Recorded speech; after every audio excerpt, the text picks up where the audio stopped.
নরেন্দ্র মোদীর সভায় যাবার আগে অটো থেকে নামিয়ে মারধরের অভিযোগ। ঘটনায় আহত গুরুতর ৩। আজ রাজ্যে প্রধানমন্ত্রী।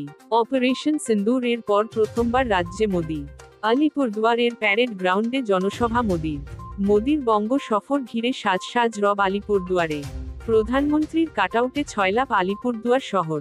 তার মধ্যে জনসভায় যেতে বাধা বিজেপি কর্মীদের অভিযোগ তৃণমূল দলের তরফ থেকে এই ঘটনা ঘটানো হয়েছে। ঘটনাটি ঘটেছে ভাওড়া থানা অঞ্চলের কদমতলা এলাকায়। শীতলকুচি অঞ্চলের ৮ নং মণ্ডলের শক্তিপ্রমুখ ইন্দ্রমোহন পাল জানান, তারা যখন জনসভার উদ্দেশ্যে অটো করে কদমতলা মোদীর মিটিংয়ে যাইতেছিল, ওইখান থেকে নামে তৃণমূলের মারটাই করছে, ট্যাঙ্ক ভাঙি দিচ্ছে, মাথা ফাটে দিচ্ছে।